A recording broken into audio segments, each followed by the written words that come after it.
Welcome to Transmissions Alt Mode, where we look at the latest comics and other media featuring the Transformers. In this episode, we've got an Energon Universe doubleheader with back-to-back reviews of Cobra Commander number 3 and Duke number 4. Today is Friday, March 29th, 2024, and this is episode 383 of Transmissions Alt Mode. Welcome to Transmissions Alt Mode, the podcast that knows all killer robots are not created equal.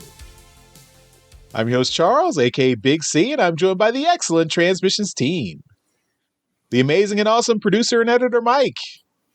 Hello, everybody. Scott, the illustrious Dr. Pants. Howdy, everyone. And Daryl, the Cybertronian Beast. Was that Scott's new intro? He gets a little jingle before and after he says something. Could you hear that? Sorry. Hello. We're in for it tonight, everybody. I'm buckle up. It's gonna be a shit show. Let's talk something. Let's talk about something. It's not gonna be Transformers, but we're talking about something. I don't know what show this is anymore. Let's go. Well, Daryl has to go. Bye, Daryl. See ya.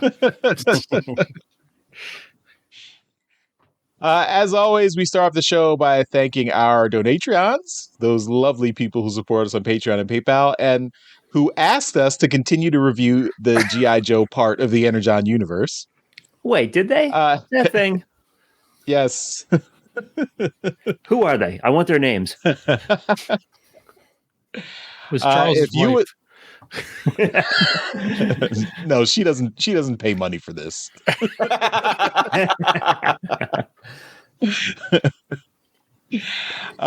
If you'd like to support Transmissions, just go to transmissionspodcast.com/supports. That's where you can sign up to be a Donatron. For all the Donatrons who are already supporting us, we really appreciate that. Thank you for continuing to help us out.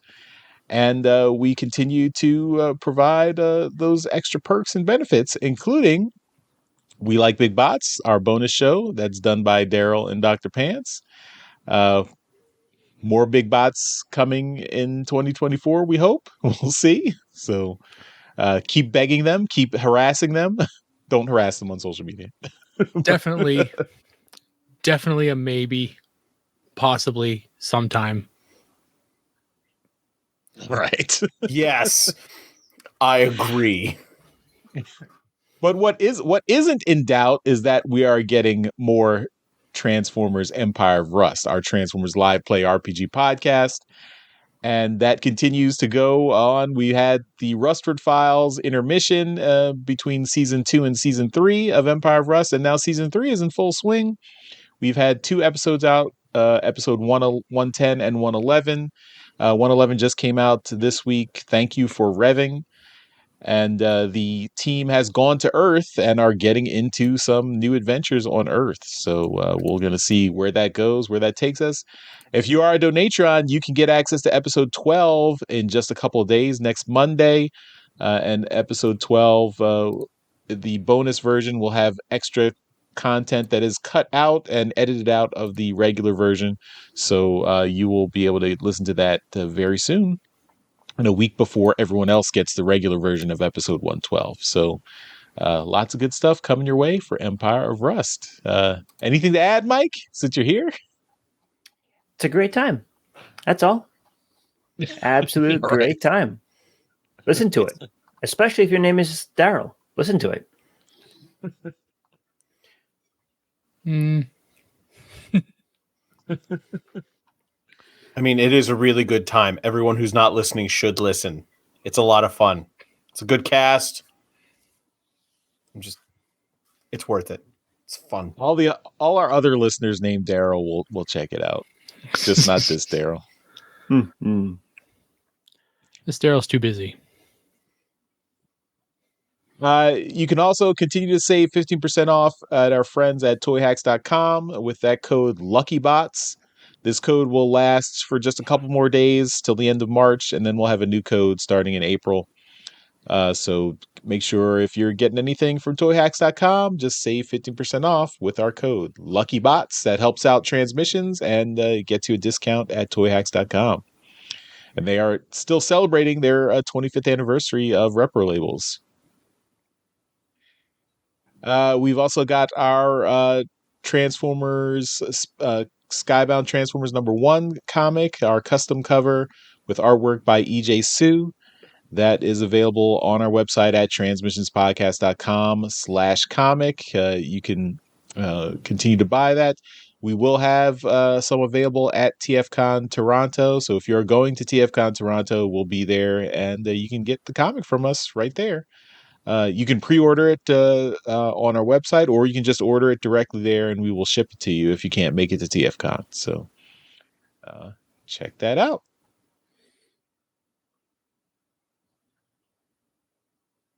All right. That's all for our promos. So let's get into the show. We've got some comic reviews.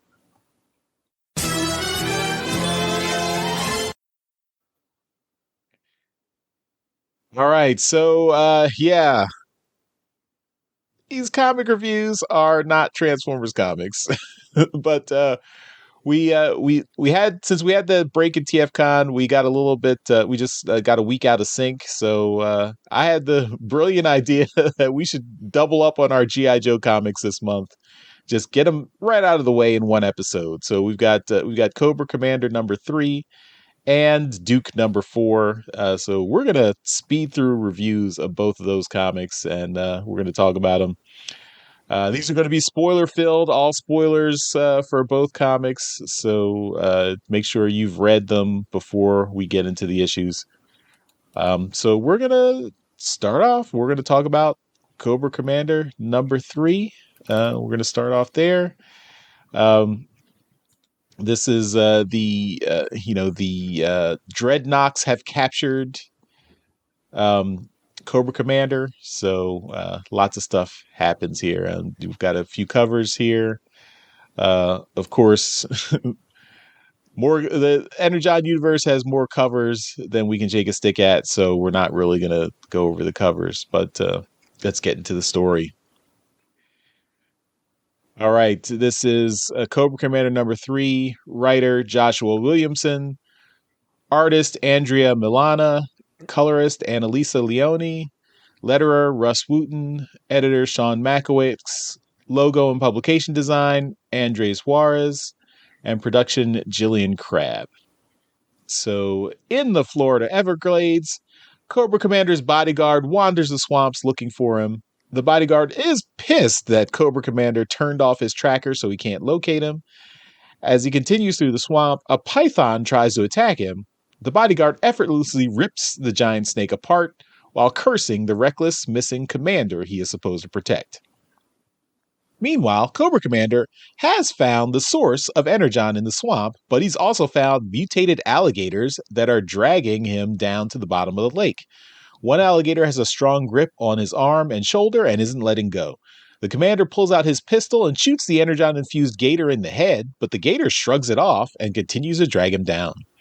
Suddenly, a grappling hook is shot into the water, hooking the alligator and pulling it and him back to the surface. For now, the commander's rescuer is unclear. We shift to the Dreadnoks headquarters, where Zorana and Ripper have arrived for the family meeting. Ripper yells for everyone to shut up so Zorana can give them orders. They don't quiet down fast enough, so Ripper shoots a random Dreadnok in the gut. That gets everyone's attention. Zorana tells all the Dreadnoks that it's time to make their move. She reveals a glowing pink cube, which is a sample of the power energy source, the Juice, that they discovered in the swamp. They've already seen what it can do, and they're going to use it to their advantage, as well as sell it to the highest bidder. Zorana continues that they recently had a security breach with a stranger finding her brother's old lab. They've got to be careful so they keep control of the energy for themselves and don't let anyone else discover it. The stranger escaped, but with any luck, he was alone and will be lost in the swamps. But then Zorana's other brother, Xandar, arrives with the stranger, Cobra Commander, in chains. He was the one who rescued him from the mutant gators and captured him. Zorana is a little annoyed that Xandar went to the swamps since they're off limits, but they're ready to interrogate the prisoner and find out what he knows. Buzzer tries to start by taking off Cobra Commander's helmet. It doesn't go so well. The helmet delivers a painful electric shock when Buzzer touches it. Ripper laughs at his fellow Dreadnoks' misfortune, and they start brawling. Zorana tells him to knock it off as she turns back to the prisoner. She asks who he is, but he only answers, "Your future master." Zorana calls in another Dreadnok, Torch, to continue the questioning. Torch takes a blowtorch to Cobra Commander's mask, but even that isn't enough to put more than a crack in the helmet. So the Dreadnoks move on to additional torture methods on his body rather than his head. In between the torture sessions, Cobra Commander pays close attention to his captors' conversations with each other. His observations yield tidbits that he can exploit to his advantage. The Dreadnoks continue their torture, cutting, burning, and bludgeoning. Ripper continues the interrogation and sticks a finger into one of the commander's open wounds on his arm. Ripper finger paints a smiley face on the Cobra Commander's masks in his own blood while continuing to taunt him. But the commander doesn't respond to his questions. Finally, it's Xandar's turn. He tries a more good cop approach, asking about his technology and where he got it. Now the commander uses some of that info that he learned to make a bluff. He tells Xandar that his brother sent him on a secret mission because his sister Zorana called him. Commander tells Xandar his sister doesn't trust him and she sees him as just another henchman. Xandar swallows the bait and storms off. As he leaves, he brushes past Buzzer and calls him a poser. Buzzer is confused, but then Cobra Commander helpfully tells him that his fellow Dreadnoks don't respect him since he's a teacher who got obsessed with biker gangs and is acting extra tough, just pretending to be a Dreadnok. Buzzer gets pissed off and leaves too. Now Zorana comes back, angrily demanding to know what the commander said to her brother. She knows he's lying about knowing her other brother, but the commander stays silent. They are interrupted by Xandar and the other Dreadnoks crashing into the room, fighting each other after being turned against each other by the commander's insinuations. Zorana yells for them to stop, and Torch fires his blowtorch over their heads to get them to stop and listen. Zorana is over dealing with this guy and orders them to take him to the bunker. Cobra Commander realizes he needs backup now and turns on the tracker in his wrist. Zorana hears the beep and angrily demands to know what he just did, but the commander doesn't give a helpful answer. Zorana tells the Dreadnoks to get the commander out of here so they don't draw his backup close. They don't draw his backup close to their secret power source. They go outside, but all the other Dreadnoks are just staring at a figure in the darkness. Zorana asks what they're all doing out there, and the figure comes closer into the light. He scolds the commander that he was not supposed to leave his sight. The bodyguard effortlessly rips the chains off of Cobra Commander to free him. Buzzer objects to this and yells that the prisoner is theirs. He slashes the bodyguard in the face with his chainsaw, but the bodyguard does not react and is not injured. Buzzer only managed to cut some of the synthetic skin off the bodyguard's disguise. Cobra Commander tells him that he's found the source of Energon and there's enough to power an army. He tells his bodyguard that these Dreadnoks seek to deny Galabulus his prize. The bodyguard is nothing if not devoted to Cobra La and Galabulus. He declares the time for subterfuge is done, and he rips off the rest of his disguise, revealing the form of the winged Cobra La warrior Nemesis Enforcer. The Dreadnoks see a monster in their midst and rush to attack, but it's no use. Nemesis Enforcer makes short work of the Dreadnoks. Cobra Commander watches silently as the screams of pain and agony echo through the night. And that is the end of Cobra Commander number 3, to be continued in the next issue. So this was this continues the kind of horror trend of Cobra Commander. With the torture and violence, and then the very I think impactful end to the issue with the way the word art was used to show off how gruesome the deaths of the Dreadnoks were. Although since we don't see anything, we don't know who actually was killed. I mean, it might be just the background henchmen Dreadnoks getting killed, and then all the original G.I. Joe characters, maybe they fled the scene and got away, but we won't know until maybe next issue or so. But It was interesting to see Cobra Commander using his skills of manipulation and just with simple words, turning the Dreadnoks against each other while he was still captured. So I thought it was a an interesting, fun issue. And then we do get a little tidbit with where the Energon that the Dreadnoks have been harvesting and are planning to sell off. So we've got that connection there. So continues, this Cobra Commander storyline. Only 2 more issues before this wraps up. So. All right, Daryl, let us have it. What did you think of this issue?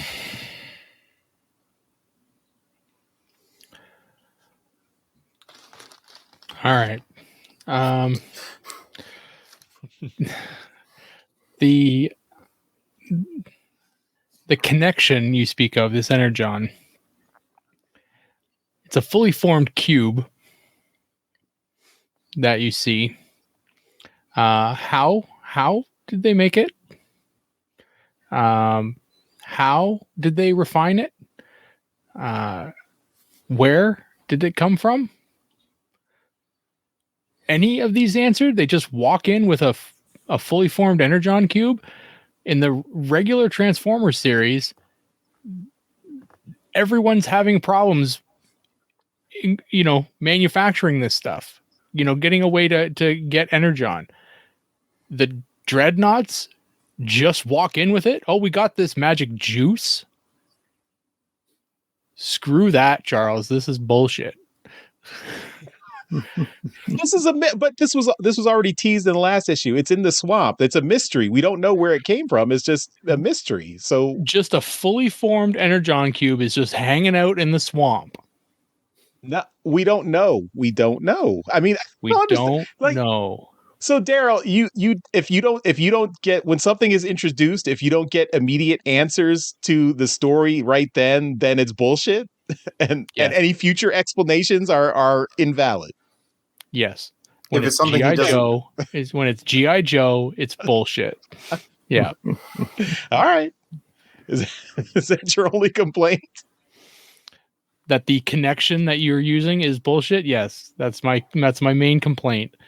The art was fine. I liked the art.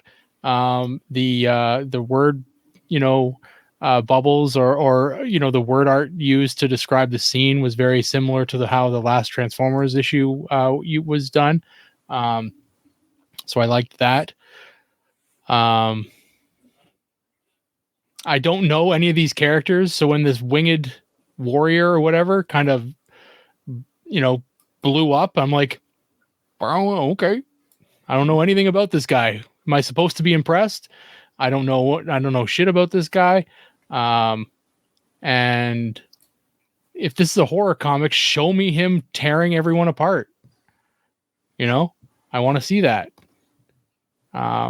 They wasted like 4 pages on them interrogating Cobra Commander.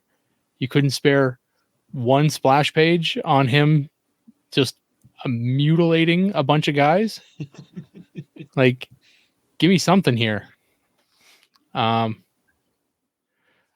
will continue to argue against this book being included in the podcast. But I feel as though these arguments will fall on deaf ears.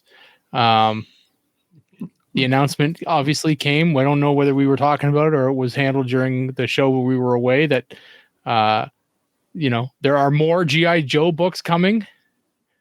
I may need to take a sabbatical. So just laying it out here. I know we're not done talking about G.I. Joe for tonight, so I will just pass it along and be done with it. All right.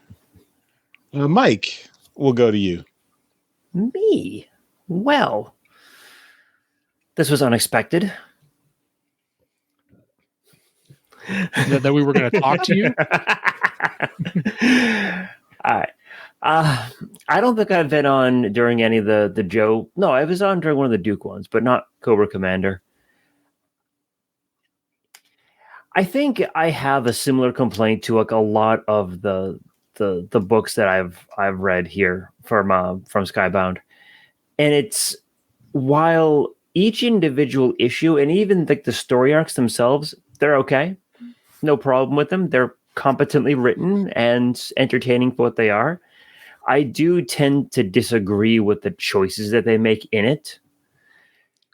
When Zarana came into the bar, not the bar, the headquarters, the lair, the house, whatever the hell it was, she tried to get everyone's attention and she couldn't. So she shot one of her gang members, like in the stomach, like not like, oh, hey, I just shot you in the leg, you'll be fine kind of shit. No, she shot him like right in the abdomen. He's going to bleed out. To be fair, it was Ripper that did it, not Zarana. And she didn't appear to order him.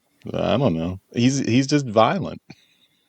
It's a little out there. Like, okay, I've never been, full disclosure, I've never been in a gang. What? I don't know how this shit works. But my guess is that just shooting fellow gang members is probably frowned upon. Shooting other gang members? Sure, why not? We'll go with that. You know what? I think I'm going to ask Dr. Pants on this one because he clearly has the most experience with gangs.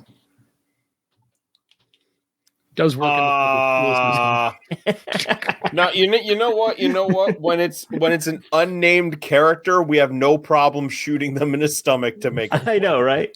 Yeah. Yes. Yeah. So, and this is Nerdstradamus is kind of a gang. Yes, but all of our members have names, which is why none of them get shot in the stomach to make a point. And so this is, I think, indicative of a lot of the stuff that's been going on in the Energon universe. It's not bad. It's not my cup of tea. It's just, it's just not really what I want. And, yeah, I mean, I agree with that. That did seem weird to me that you're just going to, like, I guess the point. I feel like the point was to make it look like these are the worst of the worst, that they're so bad that they just randomly shoot their own people. But still, it's kind of like. And then they talk about family, and it's like, no, you're mixed messages here. I kind of understand what you're talking about, Mike, because it seems to me that there's an overabundance of like hyper violence for the sake of there being violence.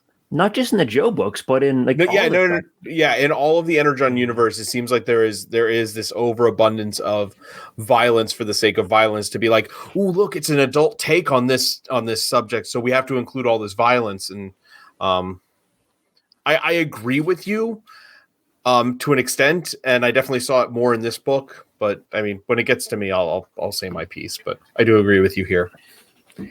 So I actually, there was a lot of elements in it that I thought were kind of neat. Like what you're mentioning, Charles, Cobra Commander's like ability to kind of manipulate people just kind of by watching them for a little while. He watched them for like a couple of hours or a day or something, and he got a handle on who they are and how they act on each other. It's like, okay, cool. That I'm okay with that. I'm perfectly okay with Cobra Commander not being this like 80s cartoon villain. Mm-hmm. Sure. I am okay with the Dreadnoks, like being like a family of like of gangsters. They're like, okay, sure, fine, whatever. Them wanting to improve their station in life. Totally fine. I'm okay with Nemesis Enforcer there, like pretending to be a human and ripping his skin off and just going to town on these people. Like, all right, cool. Sure, whatever. It's just I don't care about the story. I don't know. Like, so I did a reread of the IDW Joe series, and then there's like 4 different volumes of this stuff too already. And it's like the first like volume of it, it was very slow moving, but it's like, okay, I totally see like the whole military aspect of it. And I thought, all right, cool. I can get behind this. There's tons of extra characters. I don't necessarily care about what's happening with each of them, but whatever. I can get behind like the overall idea. I can't get behind the overall plot with this. They're using Cobra Commander as like a foil for Cobra in this case, but that doesn't exist. Cobra doesn't exist. G.I. Joe doesn't exist. And, presumably we'll get to them at some point, but I'm just not engaged with the story. And I just don't care. And nothing that's happened so far has really made me want to care about Cobra Commander or any of the characters in here. They're just kind of, there they are. I had one question though. How is the Joe movie looked at in the Joe fandom? Because the Transformers movie is looked at fairly fondly by most Transformers, at least most G1 Transformers fans. Is the same thing true for Joe fans? My understanding is that a significant portion of the Joe fandom is not a fan of the Joe movie because it brings in this fantastical element of Cobra La and kind of like makes the origin of Cobra into this like as this stalking horse for basically an alien invasion rather than just being kind of human based terrorist organization. And that in particular in the comics, Larry Hama never brought Cobra La into the GI Joe storyline, so the comics Cobra origin is completely different. And before this Skybound Energon Universe, Cobra La has not been reused much in any other form. I think some of the Devil's Due comics, like the Transformers GI Joe crossover Devil's Due comics, used Cobra La a little bit, but for the most part, sure, it has not been used. And they made mention of it as a religious organization in the IDW series for it. But yeah, okay. No, that's actually good to know. Like I guess I tend to agree with that. I like G.I. Joe as like a counter-terrorist organization. I think that's where its strength is.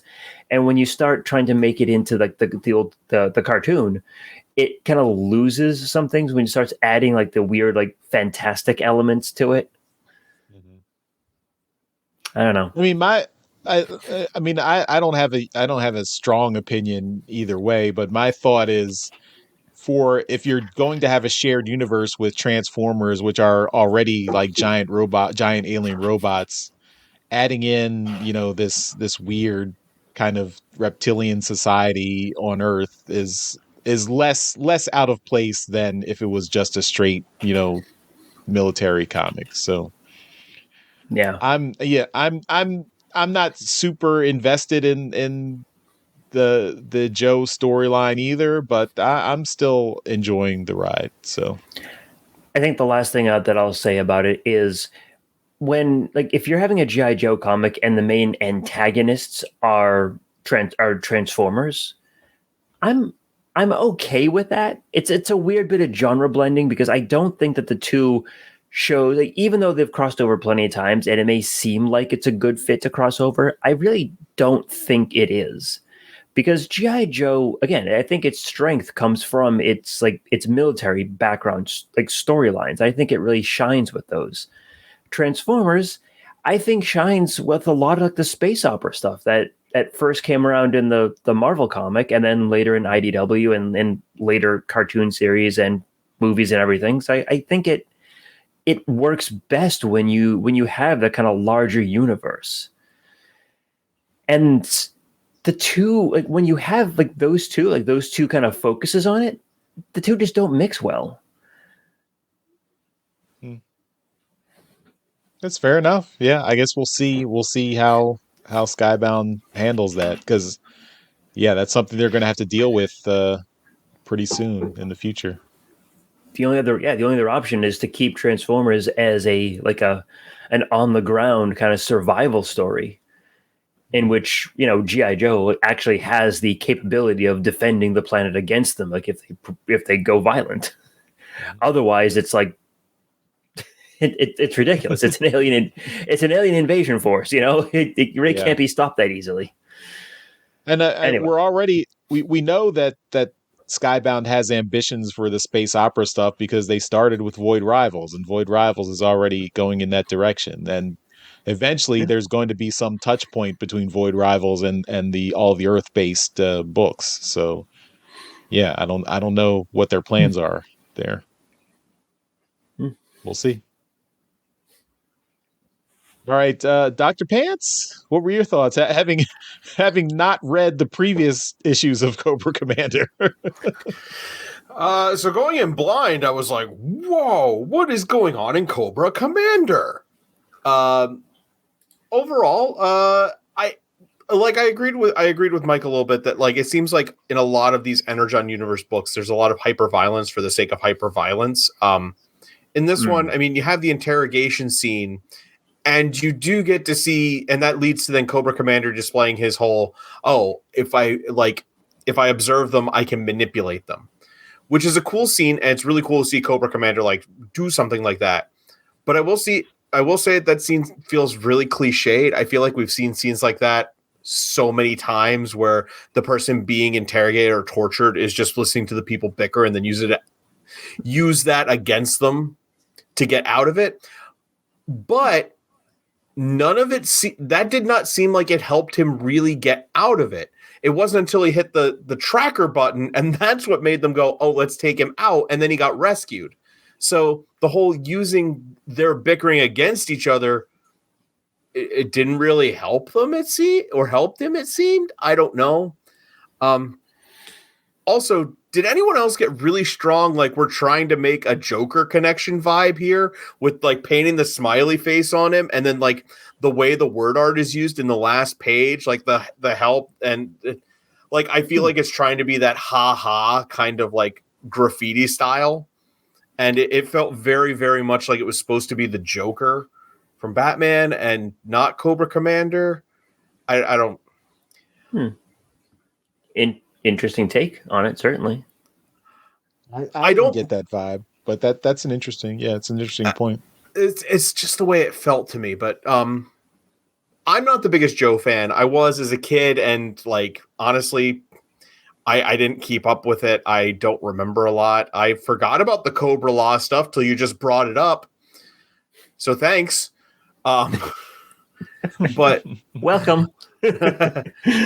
But like I don't mind the book, but at the same time I'm like, so what is the story going on here? Obviously they want the Energon, and I'm curious to see where it goes with the tie-in, because I kind of feel like that this whole tie-in thing is going to lead to what was it, Revolutionaries in IDW, where it turned out Mask developed their technology from reverse engineering like Cybertronians, because they had kidnapped Blitzwing. Yeah. I feel like they're going to do something very similar here, where they're going to get all those cool G.I. Joe and Cobra weapons by taking the Transformers technology and integrating it into like real, like, Earth tech, which I kind of saw more with the next issue we're going to talk about. So I'll get to that, but I don't know. It's all right. I'll still take Transformers over this. I didn't hate reading this. The artwork is cool. It's just, I don't know. It didn't seem anything like really wowing, other than the pure shock of reading it and being like, "Oh, there's a Cobra Commander book." Oh, well, Dr. Pants, are you aware of what happens in issue 1 of Cobra Commander? Not even a little bit. Okay, well, go read that issue, because there is a significant Transformers connection in issue 1 that starts off the whole storyline. So okay, fair enough. I won't immediately spoil you on it. So thank you. I think what I'm trying to say is issue 3 a good jumping on point? No. I have no idea what's going on. But it wasn't bad. I enjoyed the read. All right, let's move on to our next review.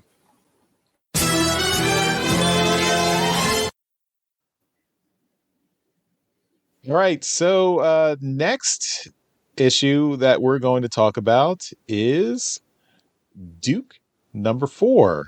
So this is the penultimate issue in the Duke miniseries. So this will wrap up with issue 5 next month. So the Duke storyline was moving pretty quickly. So we'll talk about that in this review. So, all right, let's get into it. So, of course, spoilers for Duke number 4. Hopefully you've read it before you're listening to or watching this. Duke number 4, writer Joshua Williamson, artist Tom Riley, colorist Jordi Belair, letterer Russ Wooten, editor Sean Makowicz, logo and publication design Andres Juarez, and production Jillian Crabb. So this continues with where Duke was in issue 3. The pit was being stormed by mercenaries, and that continues here. Blood's mercenaries continue their assault on the pit with Stalker pinned down at the entrance. Stalker tries to call for backup, but all his communications are jammed, and he's running out of ammo. He decides to fall back to the jail below, hoping Rock and Roll and the others are doing better there. Speaking of below, the Baroness has Duke at her mercy. She saved his life by shooting Blood, but since he's got a hefty bounty on his head, she's happy to collect. Duke isn't intimidated. He tells her the people after him aren't going to let it end with him and will probably go scorched earth, meaning she'll be caught up in it too. He won't negotiate with her and gives her a simple choice, either help him or shoot him and be done with it. Baroness considers for a moment and decides to help. Meanwhile, Rock and Roll and Clutch have taken care of the other mercenaries. Just as Baroness is helping Duke up after being shot in the leg by Blood last issue, Stalker arrives to put a knife to her neck, but Duke diffuses the situation and tells him she's with him. They're all in this together now, with the people above still on the assault. Stalker tells them if they try to go up and out, they'll be walking right into a firing squad, so Duke says they'll go down. The group goes further into the depths of the pit to a chamber that was a warehouse for decommissioned and experimental equipment. Tanks, planes, and ATVs are all here, but there's no ammunition. Clutch, the mechanic, is in heaven. He'll be able to rig these old vehicles for a demolition derby. Outside, the mercenaries are wondering where their leader, Blood, is. And just then, he comes out of the base bleeding profusely from his left eye. The soldiers are surprised he's still alive and want to get him to a medic, but Blood is just pissed. He orders them to bomb the whole facility to the ground, and they'll pick through any survivors or bodies later. But before they can execute the order, the whole base rises out of the ground. The team comes barreling out of the base with Duke driving a fighter plane, Stalker in a tank, and Clutch driving an assault transport. They crash into the mercenaries and knock them around like bowling pins and destroying their landed helicopters. The mercenaries are driven into a full retreat. Blood is enraged and orders them to fight back until he is knocked on his ass. Baroness takes advantage of the confusion to commandeer one of the mercenaries' helicopters and escape on her own, much to Stalker's dismay. And with the area clear, Duke decides to take off and fly the jet to the source of the signal of Dr. Burkhart's technology. Clutch radios him to try and convince him to turn himself into Colonel Hawk, but Duke says he's got to see this through. Clutch wishes him good luck as he flies away. In the Mars base, Destro is overseeing his weapons engineers. The weapons being created are consuming massive amounts of energy, and the power sources they have aren't efficient enough to work consistently. Mercer interrupts with another problem. Blood failed his mission, and Duke escaped. Destro rightly deduces that Duke will be coming for them, and they need to get ready. He orders them to tell Scrap Iron to get his new weapons ready. Duke flies his jet to the location he found on the tracker, a remote region in the mountains. He wants answers for what happened to his friend Frost when he was murdered by a giant transforming robot. The secret Mars base sees him coming and they're ready for him. Scrap Iron has 2 surface-to-air missiles ready and fires immediately. Duke tries to dodge, but he's hit and the jet crashes. Scrap Iron is pleased to see his target destroyed, but when he surveys the crash site, there's no sign of Duke's body. Somehow, Duke escaped again. Duke manages to crawl into the Mars base and finds another cache of weapons along with a massive battery for powering something. Duke continues to wander around knowing that he's being watched. He calls out his adversaries that he's going to expose them and kill their giant flying robot, but he doesn't realize another machine has come online and is about to strike. A humanoid robot with a claw for a right hand grabs him by the neck and starts squeezing. It looks like Duke is no match for a battle android trooper. To be continued. So that is Duke number 4. So we're continuing with it looks like we're getting some kind of explicit tie-ins with the this need for energy. So I think that's where Dr. Pants was mentioning. Oh, it looks like somehow the Destro and Mars will get their hands on Energon, and then that'll power all their special weapons, and then that's how Cobra comes to being. So I think it's the setup is it's kind of you're getting a clear picture of where things are going. We've got the introduction of the Battle Android Trooper. Those were a big deal for back in the day with Cobra, their set of robot soldiers. So it was for when instead of having human Cobra soldiers later on, you could have robots that the GI Joes could actually shoot and actually hit instead of just fire around. So since they could hit them and blow them up without actually killing anybody. So interesting to see them reintroduced. I think Duke has been moving pretty fast paced. Like each issue has pushed things forward pretty quickly. So I'm happy to see the story moving at a good pace.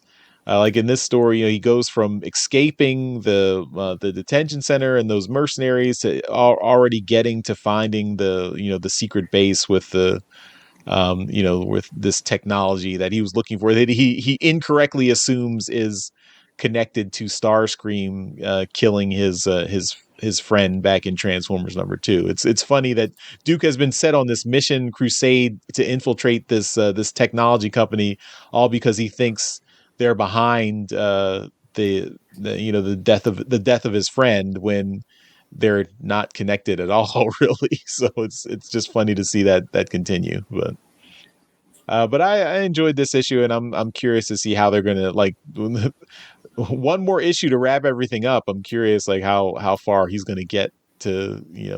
I mean, he's kind of put himself in an winnable position here, being surrounded by enemies. So we'll see. Mike, what did you think of this issue? Starting with me. All right. So I have kind of similar thoughts about the Duke series as I do about Cobra Commander. In the end, I just don't particularly care for the story.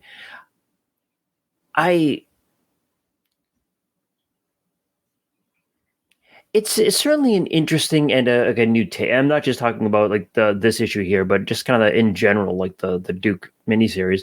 It's an interesting take on that character, because in nearly every version for that character that I've read, he's always been this kind of like buttoned up, very proper soldier kind of character. And it is kind of interesting to see him taken out of that environment and having to deal with other things, having to deal with new things. So that's cool.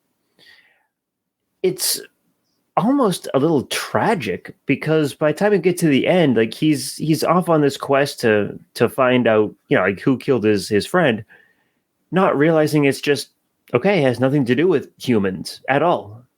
Mm-hmm. And presumably by the end of the series, he'll have come to this conclusion and realize that Mars Industries is not responsible for this at all. So, what can you do?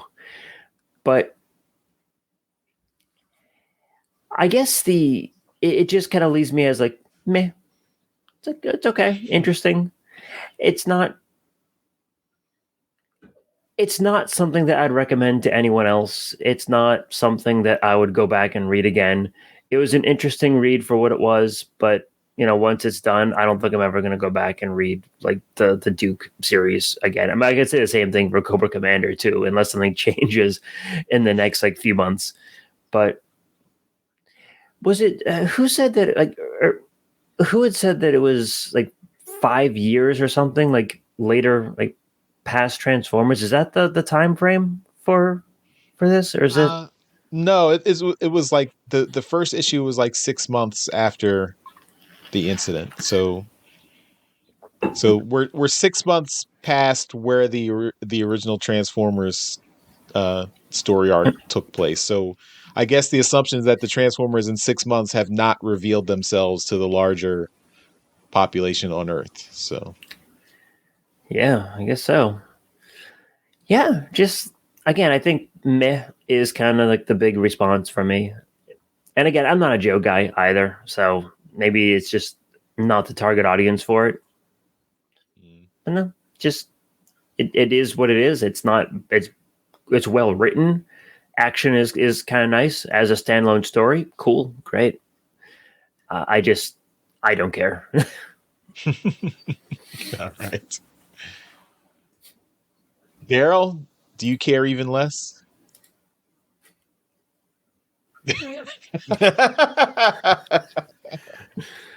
You got it. I mean, I may have missed something, but was there any connection to Transformers in this issue? Duke mentioned that he's going to get him for killing the giant robot for killing his friend. He's going to kill their giant robot that they don't have because they're not connected to Starscream at all. This whole story was started because of Starscream. Without Starscream, without Transformers, we wouldn't even have a Duke series. There's your connection. These connections are terrible. Honestly, I didn't mind this book on a story on its own. I liked the action sequence at the beginning. I liked seeing blood all mangled. Pardon me. It's late and I read a boring book. But yeah, the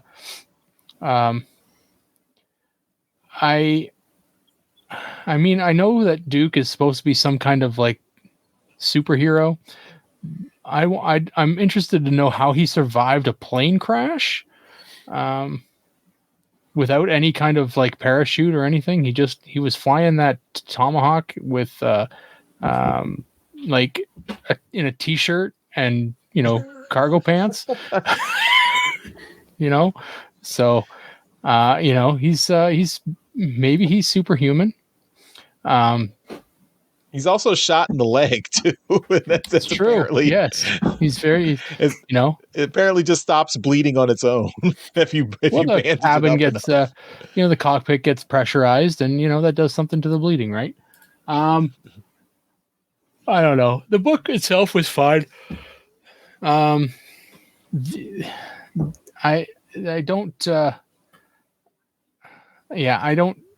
Like again at the end of this, same with Cobra Commander, the reveal of the big reveal at the end of in Cobra Commander with the the warrior or whatever with the wings, and then this one with the Robo Trooper, right? I remember this toy. I don't remember what it was called. I remember somebody having one when I was a kid, but I was like, oh wait, that's a thing. Yeah, and I don't know. I told you what they were called. The Battle Android Trooper. That's what they're called. Yes, but you didn't tell me when I was reading it. So I was when I was reading it, I was like, oh wait, I remember that was a thing, and then I should know what that is, and I don't. But I knew that it was a thing, and I knew that it was probably important. So so that's about my connection with that. Well, Daryl, I have to tell you, if you had been listening to the Rustford Files these last few months, there was also a reference to the Battle Android Troopers in the final episodes of the Rustford Files. So if you had listened to those, you would have picked up on that reading this comic. You know exactly what they are. No, I'm not. No. But anyway, I mean, the book is fine. I don't know who this other guy is with the scarred face that did that shot the missiles at Duke. Yeah, that's another Cobra character, Scrap Iron. I don't know much about him, but he's another Cobra character. I mean, I'm assuming that G.I. Joe fans are reading these books and creaming their pants at the sight of all these characters that they, haven't seen in fiction for forever. But and I'm happy for them. I don't care about the characters. I know who Duke is. I know who Baroness is. When we complain for Transformers that when anything in the media is made or any kind of merchandise, it's Optimus and Megatron and Bumblebee and Starscream and maybe Grimlock. Those are the G.I. Joe characters I know. I know Cobra Commander. I know Duke. I know Baroness. I know what's his nuts? The one with the silver face. That guy. Destro. Yeah, that's the one. I know him too. Arthur Burghardt himself. Yeah, I know the top 5. I know the main players there. Snake Eyes, Scarlet. Snake Eyes, exactly. I know Snake Shipwreck. Eyes. I wouldn't recognize Shipwreck, but He looks like a sailor. How would I wouldn't know his name. So yeah. But anyway, that's me with G.I. Joe. So I get why they when they go deep like this, it's you lost me. Yeah, I mean the whole thing here with Major Blood getting shot in the eye, that's because the character has an eye patch. So this is showing the origin of his eye patch here. Gotcha.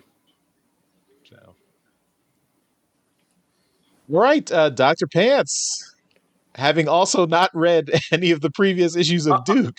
I read Oh, Duke you did? number 1. I read Duke Okay, you read one. Duke number 1. Okay. Right. All right, fair So, enough. I'm not as lost in this. I have some idea what's going on. I like this more than Cobra Commander, mostly because, like I said with Cobra Commander, it felt really cliched, kind of tropey. The action sequences were really good. I do like the part where in the beginning where Baroness has the gun to Duke's head, and while they're talking, it's interspersed with scenes of the other characters like just kicking the ass of all the other guys. And it's well done. Like the way this is all put together, the color palette is very small or limited, it feels, but they do a lot with it. And like artwork wise, the way the book is put together, it's really good. I do like it. I like the Baroness's design in this too. It's very much, you can recognize she's the Baroness, but it's not the exact same design we've gotten used to. So I'm going to give them credit for that. I like it. As I said in the previous review, I'm not a Joe guy. And while I did know who Shipwreck is, and I know who like Roadblock is, and a couple of other characters, I don't know who some of these people are who are in this book. And like, yeah, if you're a Joe fan, you probably know, and you do know. I don't know why I'm saying you probably know. You do know. So it's a little lost on me.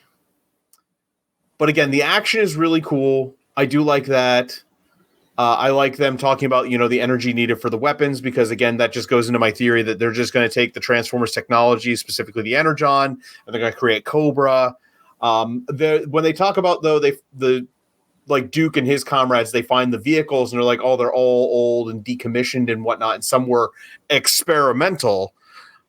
We're probably going to get some weird vehicles out of that. Or some of the experimental vehicles, maybe they'll, eventually bring in some Cybertronian technology to make some crazy stuff. That's kind of what I was referring to.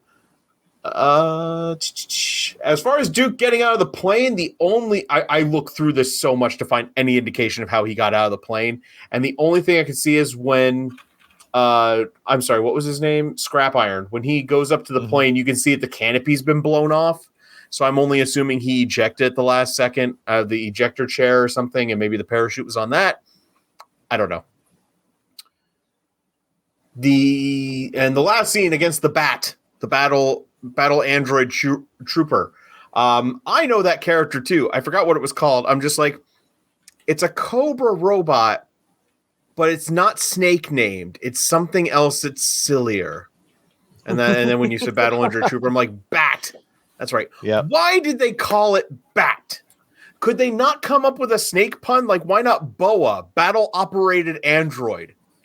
There, it's snake themed. I solved your problem. Like, it's isn't that what Cobra did? Wasn't everything like snake themed? Like, they had his tanks. But I mean, I'm splitting hairs here. Like, It's fine. Well, I mean, it's a good question. We need to go back to 1986 and ask the Hasbro team what they were thinking.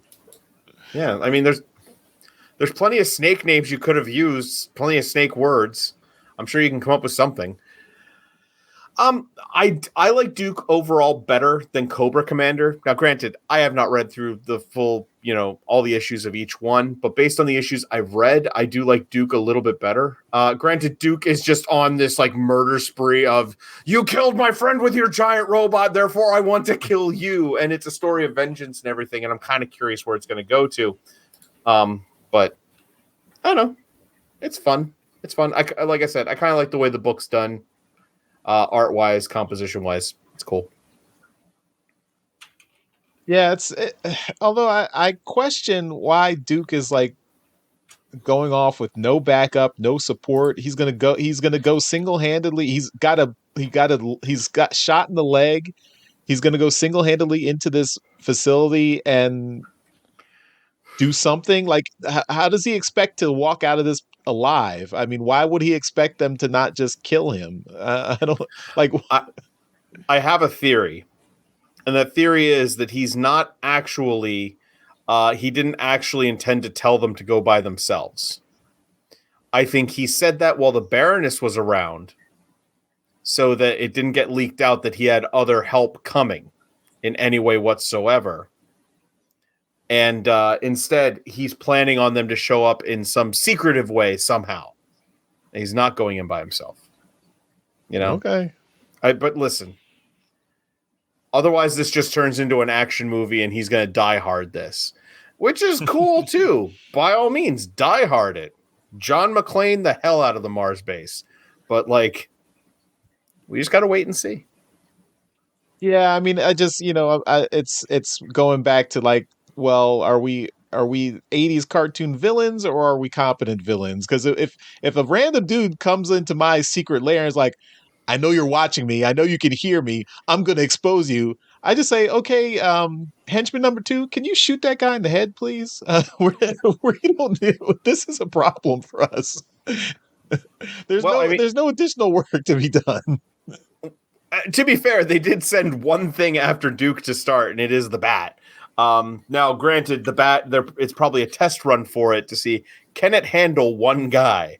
If so, throw it into production. If not, but it's. I mean, come on, this is very Saturday morning cartoon-esque, and it's what G.I. Joe is. And I'd kind of be sad if they didn't do that a little bit. Yeah, that's fair enough. I mean, it's just No, we'll see what happens. Yeah. Or not. We can just skip it. The people have demanded it. The people have said they want more G.I. Joe on this Transformers podcast.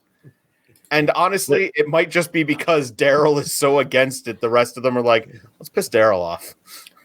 So, Daryl, you got to start liking the G.I. Joe books, and then you'll have to stop reviewing them. Listen, we are the gatekeepers of media right here. We're the ones who choose what is and is not news. I don't think I have any say in that because I'm on the B+ team. I don't think I have much input into what happens. I'm just told. I'm not really the person who gets to choose is the one who puts the show notes doc together before the show starts. So if anyone else wants, I do that every week. So if anyone else wants to do that, they can decide. So, all right, that's all. So we did it. We made it through two G.I. Joe Energon Universe reviews in one show, alt mode. So next week we can go straight into Void Rivals, and then the week after that is another Transformers issue. So good times coming forward. Hopefully there'll be a Transformers reference in Void Rivals number 8. We'll see. We know we're definitely getting a Transformer in Void Rivals number 9. But I hope Void Rivals number 8 has some surprises in store for us. We'll see. But that'll do it for this episode of Transmissions Alt Mode. Thanks everyone for watching. As always, at the end of every episode, we give a shout out to our masterpiece donatrons. These are the folks who continue to support the podcast on our highest level on Patreon, and that's why they deserve a mention in every episode. So thank you once again to John Forks Levingood and Demon Tech 82. You guys are awesome. And Mike, Dr. Pants, you guys are also awesome too. Thank you for coming on this week, helping us out. Jeremy's away, so that makes things extra difficult since he does all the audio and image stuff and video manipulation stuff. I had to figure out how to do that on my own this week. But thanks for adding your voices here. We really appreciate it. Mike, anything else going on for you besides checking out Empire of Rust? Not especially. You can give me a follow on Instagram at Minervion, Minervion, right down there. And I occasionally put up some toy photography that you might enjoy looking at. Otherwise, continue or start, Daryl, listening to Empire of Rust. Transmissionspodcast.com/Rust. Dr. Pants, what's new with you? What should we check out for you on Nerdstradamus? Just go watch Nerdstradamus. Go to the YouTube page, check us out. There's like 500 videos up. So there's like all kinds of stuff. We've been doing this since 2016. It's been 8 years. So there's plenty of stuff to check out. We'll be throwing up some new stuff here soon. And check out TikTok, Twitter, Instagram, all that stuff. But, just come say hi. Enjoy what we've done. All right. Okay, thanks everyone for watching and listening. We'll see you next week for more transmissions. Bye-bye. Bye, all. See ya. Later. Thank you for listening to this episode of Transmissions. If you'd like to join the conversation, travel to our Discord channel at transmissionspodcast.com/Discord. Want some cool transmission swag? Feast your eyes on our transmissions gear at transmissionspodcast.com/shop. If you'd like to support our podcast, go to transmissionspodcast.com/support or tell your friends about our show. We'll see you next time.